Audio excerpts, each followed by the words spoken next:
Hey everyone, welcome to Stop the Scam! This channel was created to expose scammers and help teach people about the various scams that are being conducted on US citizens, primarily our elderly population. We've all seen the headlines, heard the stories from friends and family. Senior citizens, some of our most vulnerable citizens, are being targeted by scammers every single day. They lose their life savings, their homes, everything they've worked so hard for their entire lives. It's heartbreaking and it's wrong. That's why we're here. We want to empower you with the knowledge and awareness to spot these scams and protect yourself and your loved ones. Imagine this. You're at home going about your day when the phone rings. The voice on the other end is polite, professional, and claims to be from a reputable company like Amazon, Microsoft, or Apple. They tell you that there's been a mistake and you're due a refund for a product you didn't order or a service they can no longer provide. Sounds pretty good so far, right? Here's where the scam kicks in. They tell you they've accidentally overpaid the refund amount. They might say they deposited $3,000 into your account instead of $300. Now you're thinking, I haven't checked my account yet, but that sounds like a lot of money. That's exactly what they want you to think. The scammer will then urge you to check your account immediately to confirm the overpayment. They might even stay on the line with you, guiding you through the process. They know that many people, especially seniors, might not regularly check their online banking or might be more trusting of someone who seems helpful over the phone. Once you've confirmed the overpayment, which of course never actually happened, the pressure tactics ramp up. The scammer will plead with you to return the overpayment immediately, claiming it's causing them serious problems. They might say their job is on the line or that the company will face penalties if the money isn't returned right away. They'll then direct you to purchase gift cards for the amount of the overpayment and ask you to read them the codes over the phone. Once you've done that, the money is gone, and you're left with nothing but the sinking realization that you've been scammed. This is a classic example of a scammer using urgency and pressure tactics to manipulate their victims. They prey on people's good nature and their desire to correct a mistake. Remember, legitimate companies will never pressure you to return money immediately or ask for payment in gift cards. If you ever receive a call like this, take a deep breath and don't panic. Hang up the phone and contact the company directly using the number on your billing statement or their official website. Never give out personal information or financial details over the phone unless you're absolutely certain who you're talking to. Tax season can be stressful enough without the added worry of scammers impersonating the IRS. This scam typically starts with a phone call from someone claiming to be an IRS agent. They often use a threatening tone and official-sounding language to intimidate their victims. The scammer will tell you that you owe back taxes and that you're in serious trouble. They might even threaten you with arrest, wage garnishment, or legal action if you don't pay up immediately. They know that most people are afraid of getting in trouble with the IRS, so they use this fear to their advantage. To make matters worse, they'll often demand payment in unusual ways, such as through wire transfers, prepaid debit cards, or even gift cards. They might tell you that this is the only way to settle your tax debt quickly and avoid further penalties. Here's the truth. The IRS will never call you out of the blue demanding immediate payment. They always communicate through official letters sent by mail. They will never threaten you with arrest or demand payment over the phone. If you receive a call from someone claiming to be from the IRS, don't panic. Hang up the phone and contact the IRS directly using the number on their official website or on any official correspondence you've received from them in the past. Remember, the IRS has procedures in place for handling tax disputes, and they will never resort to scare tactics or threats.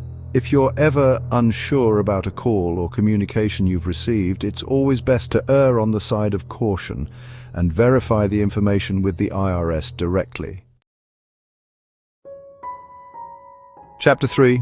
The Social Security Scam, Protecting Your Identity and Your Savings.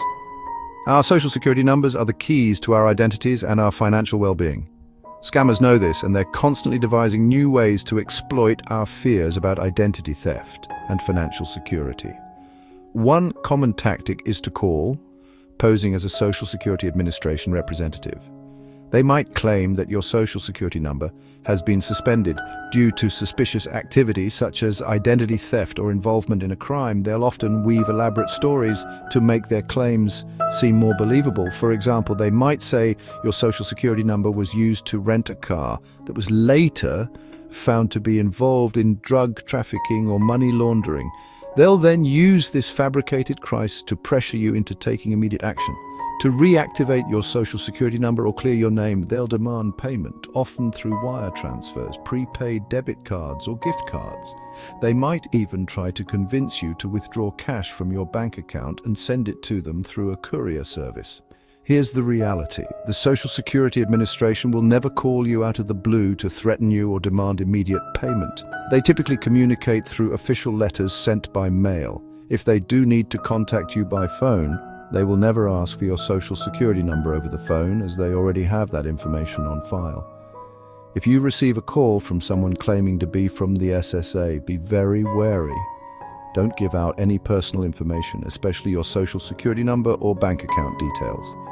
Hang up the phone and report the scam to the SSA's official fraud hotline. Remember, protecting your social security number is crucial. Never share it over the phone unless you're absolutely certain you're speaking with a legitimate representative from a trusted organization.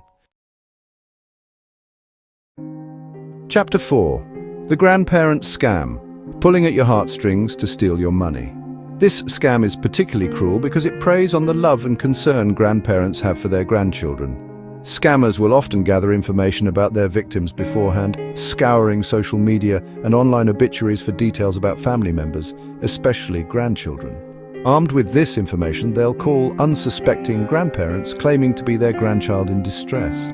They might use a generic greeting like, "Hi Grandma, it's me," hoping the grandparent will fill in the blank with the name of a grandchild they haven't spoken to recently. Once they have established a connection, the scammer will launch into a fabricated story about being in trouble. They might say they've been in an accident, arrested for DUI, or robbed while traveling abroad. They'll often plead with their grandparent not to tell their parents, fearing they'll be angry or disappointed. The scammer will then ask for money to help them out of their predicament. They might need money for bail, legal fees, medical bills, or travel expenses. They'll often pressure their grandparent to send money immediately, claiming the situation is urgent and time-sensitive. Grandparents, eager to help their grandchild in need, might wire money, send cash through a courier service, or even purchase gift cards, unaware that they're being scammed. If you receive a call from someone claiming to be your grandchild in trouble, take a moment to pause and think critically. Ask specific questions that only your real grandchild would know the answer to.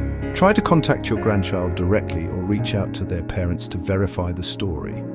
Remember, scammers are skilled manipulators who prey on emotions. Don't let your love for your family cloud your judgment. If something doesn't feel right, trust your instincts and verify the information before sending any money. Outro: stay vigilant, stay informed, stay safe. These are just a few of the most common scams, but there are many others and new ones being created every day. The easiest way to avoid being scammed is never give personal information over the phone unless you know for sure who you are talking to. Never allow anyone to talk you into downloading programs on your computer, tablet, or cell phone. And never allow anyone to connect to your devices that you do not know. If you have any questions about a product or service overcharge, look up the company number through a trusted source like on a bill or statement. Don't trust numbers you find on the internet. Do not buy gift cards to pay fines, bail, or fees for services. No legitimate company will ask you to do this. Never let anyone tell you that a transaction is a secret that you should keep from your family or friends. They will make excuses why you shouldn't tell anyone what's going on, but it is really to conceal the fact that they are trying to steal from you. Be safe out there and use common sense. If it sounds too good to be true, it probably is.